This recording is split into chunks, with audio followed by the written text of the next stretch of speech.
प्यारे बच्चों, आज हम हरियाणा विद्यालय शिक्षा बोर्ड कक्षा 6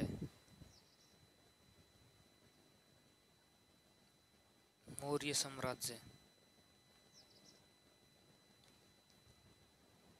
साम्राज्य के बारे में अध्याय 6 है जो कुछ जानकारी हासिल करेंगे।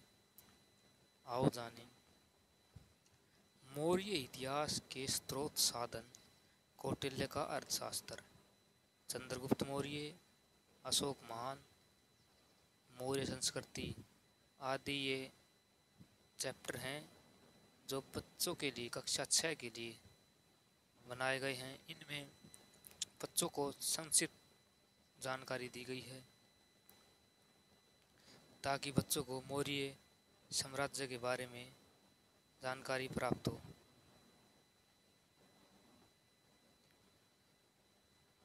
साम्राज्य एक बहुत ही विशाल क्षेत्र होता है जहाँ सम्राट के पास समस्त अधिकार होते हैं। यह संपूर्ण क्षेत्र एक ही राजनीतिक इकाई का अंग होता है। यह किसी एक राजा अथवा उसके अधीन कुछ मुख्य अधिपतियों द्वारा साझेदारी में संभाला जाता है। इसका उद्देश्य संपूर्ण क्षेत्र को एक ही प्रशासनिक ढांचे के अंतर्गत रखना होता है। साम्राज्य छोटे समय के अंतराल में भी हो सकता है, परंतु सामान्यतः पीढ़ी दर पीढ़ी कई सदियों तक चलता है।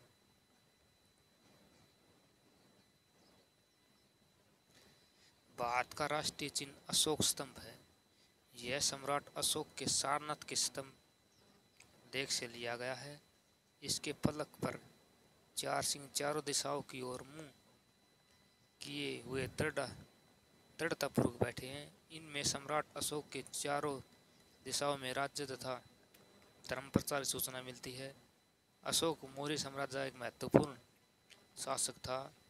इस साम्राज्य की स्थापना चंद्रगुप्त मौर्य ने की थी।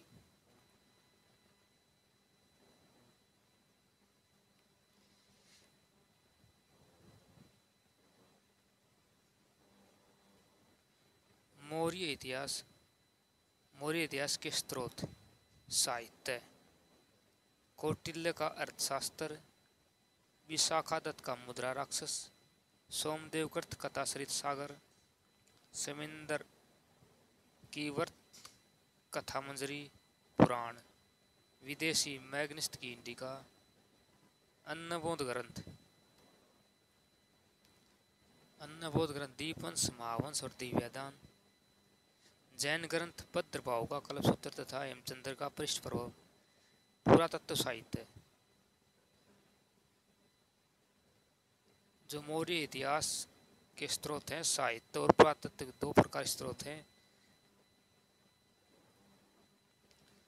पुरातत्व स्रोतों में अशोक के अभिलेख और रुद्ररामन का जूनागढ़ अभिलेख महत्वपूर्ण है।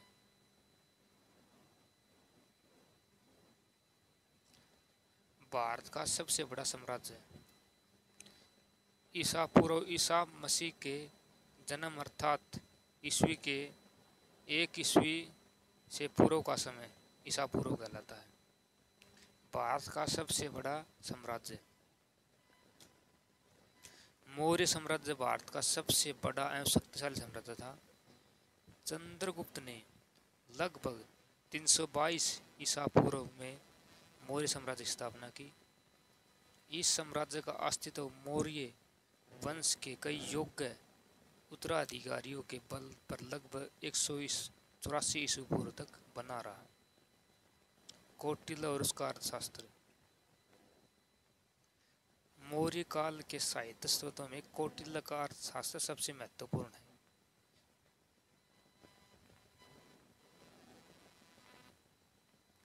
चंद्रगुप्त मौर्य के जीवन निर्माण में कौटिल्य का महत्वपूर्ण योगदान रहा। वह इतिहास में विष्णुगुप्त, चाणक्य तथा कौटिल्य के नाम से जाना जाता है। वह तक्षशिला में पैदा हुआ। यहीं से उन्होंने शिक्षा ग्रहण की और इसी शिक्षा केंद्र का प्रमुख आचार्य बना। एक बार नंद राजा ने अपनी यज्ञशाला में उसे अपमानित किया था। इस कारण क्रोध में आकर उसने नंद वंश का समूल नष्ट कर डालने की प्रतिज्ञा कर डाली। कौटिल्य के अर्थशास्त्र नामक ग्रंथ की रचना कौटिल्य ने अर्थशास्त्र नामक ग्रंथ की रचना की। राजनीति पर आधारित यह पुस्तक मूल रूप से संस्कृत भाषा में लिखी गई है। पुरुषार्थ के अन्य तीनों अंग अर्थ परिभाषित माने गए हैं। अर्थ की व्याख्या जीवन निर्वाह के साधन के रूप में की गई है। इसका स्रोत संपूर्ण धरती और इस पर निवास करने वाले लोग बताए गए हैं। अर्थशास्त्र धरती को अर्जित करने तथा उसे सुरक्षित रखने वाले के साधनों की विवेचना करता है।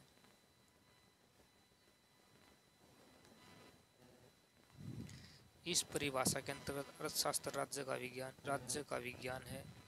यह विज्ञान अर्थात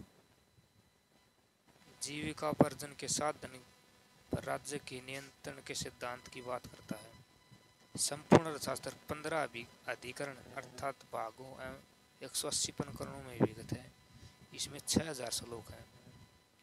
पुस्तक की पांडुलिपि की एक प्रति तंजौर में के एक पंडित ने सन 1905 में पुस्तकालय अध्यक्ष आर.एम. शामशास्त्री को भेंट की थी। ये इम्पोर्टेंट पॉइंट है बच्चों। पुस्तकालय की पांडुलिपि की एक प्रति तंजौर के एक पंडित ने सन 1905 में पुस्तकालय अध्यक्ष आर.एम. शामशास्त्री को भेंट की थी।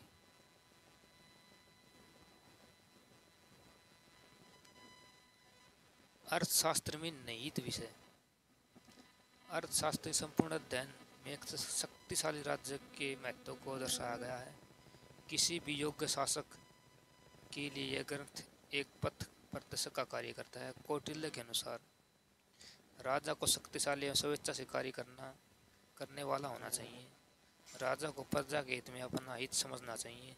राजा को काम, क्रोध, लोभ, अहंकार, उद्दंडता और उल्लास से बचना चाहिए। राजा को अपने मंत्रियों का चुनाव उसकी विद्वता के आधार पर करना चाहिए। अपने सारे कार्य को उसे छिपकर करने चाहिए। अपने सारे कार्य राजा को इनमें छिपकर करने चाहिए। अपने मंत्रियों की कार्य प्रणाली को गुप्तचरों द्वारा जांचते रहना चाहिए। इसलिए राजा को अपने राज्य के हर क्षेत्र में गुप्तचर नियुक्त करने चाहिए। अन्य देशों में भी गुप्तचर को नियुक्त करने की सलाह कौटिल्य ने दी है। कौटिल्य के अनुसार राज्य की स्थिरता अंतर्राष्ट्रीय शांति पर निर्भर करती है। यदि प्रजा के पास खाने पीने की वस्तु का अभाव हो जाता है तो निश्चित तौर पर वह विद्रोह करती है। अतः राजा को प्रजा हित के कार्य करते रहना चाहिए। विदेश नीति के बारे में कौटिल्य का मत आक्रामक इस प्रकार है। उनका कहना है कि दुश्मन आपका मित्र होगा, इसी तरह दुश्मन का मित्र आपका दुश्मन होगा। अतः इस नीति के अंतर्गत कौटिल्य के शक्ति संतुलन के सिद्धांत को स्पष्ट करती है। इस प्रकार शासन प्रणाली के सभी सिद्धांतों को अर्थशास्त्र में देखा जा सकता है।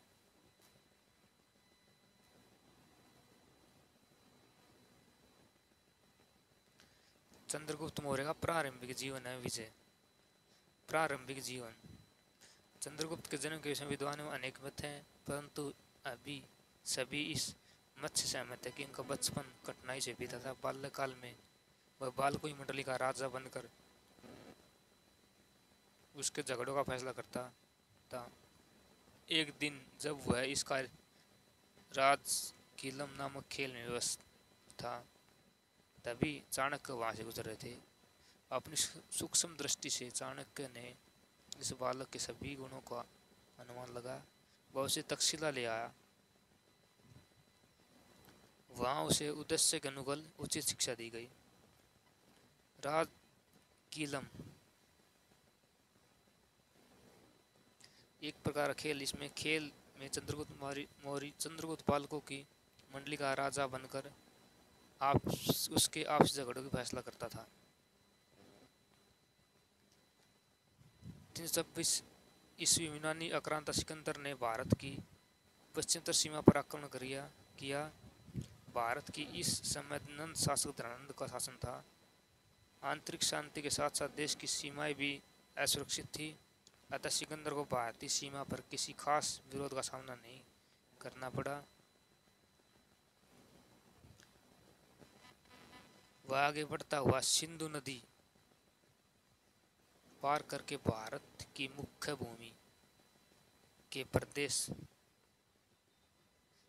भूमि में प्रवेश कर गया।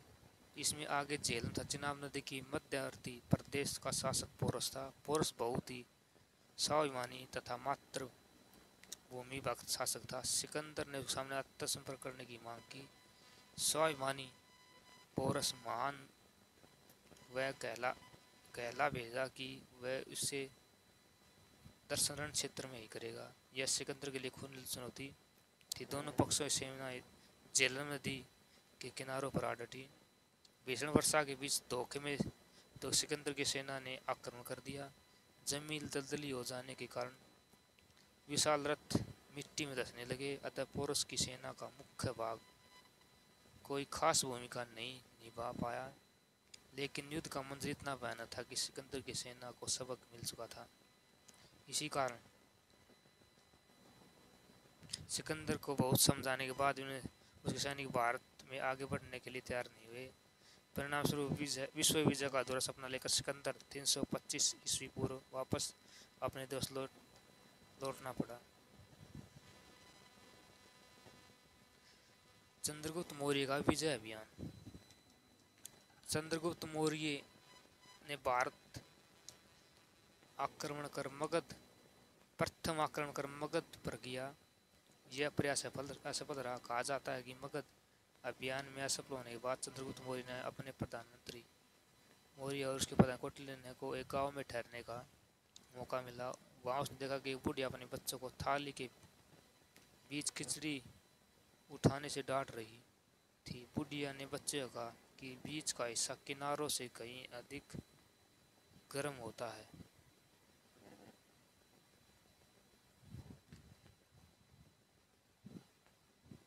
ये पॉइंट फिर से पढ़ो बच्चों।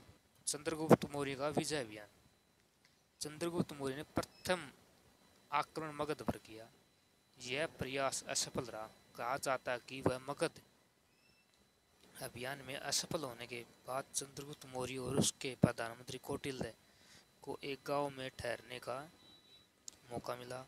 वहां उन्होंने देखा कि एक बुढ़िया अपने बच्चों को थाली के बीच से खिचड़ी उठाने से डांट रही थी। बुढ़िया ने बच्चों से कहा कि बीच का हिस्सा किनारों से कहीं अधिक गर्म होता है। इससे उन्हें एक सबक मिला।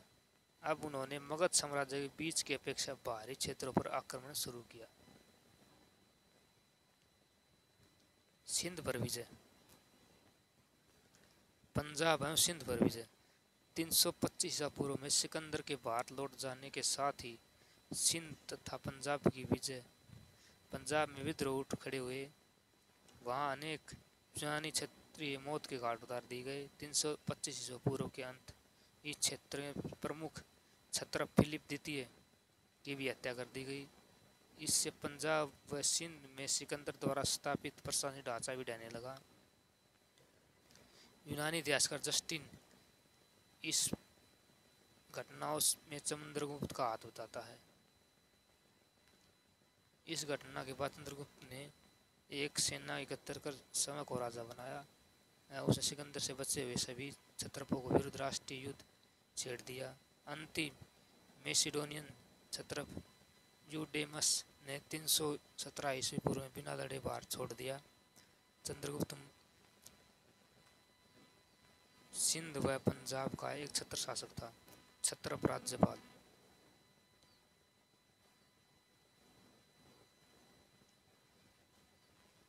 नंदों का उन्मूलन।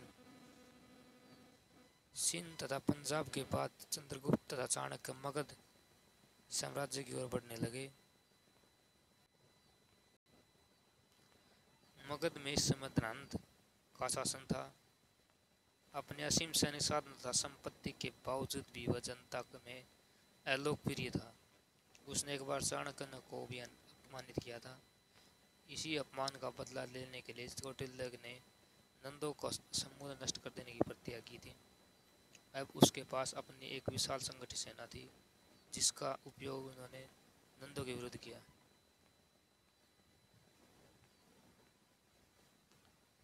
चंद्रगुप्त मौर्य की सैनिक शक्ति नंद राजा के मुकाबले बहुत कम थी।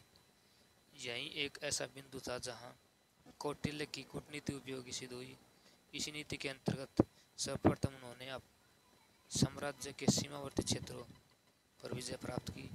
हिमालय क्षेत्र में प्रवर्तक नामक शासक की सहायता से आगे बढ़े। इसके बाद गंगा यमुना दोआब क्षेत्र में के राज्य पर विजय प्राप्त की। प्रवर्तक के साथ मिलकर बनाई गई इसी संयुक्त सेना ने पाटलिपुत्र पर आक्रमण किया। धनानंद का वध कर दिया गया। इस प्रकार चंद्रगुप्त मौर्य 322 ईसा पूर्व में मगध साम्राज्य की गद्दी पर बैठा और भारत के विस्तृत साम्राज्य का शासक बन गया।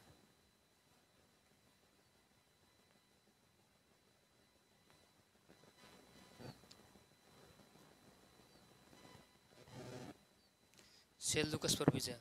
सिकंदर के मृत्यु के पश्चात उसके पूर्वी प्रदेशों का उत्तराधिकारी सेल्यूकस हुआ।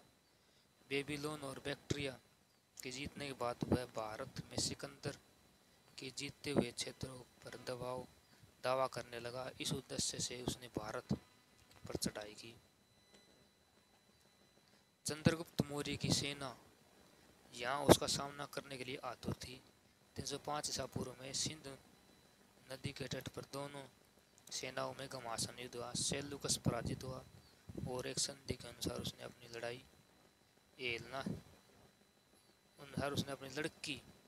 एलना इस चंद्रगुप्त मौर्य से करनी पड़ी। यह निश्चित ही चंद्रगुप्त की एक महत्वपूर्ण सफलता थी। उसका साम्राज्य पारसिक साम्राज्य की सीमा को स्पर्श करने लगा।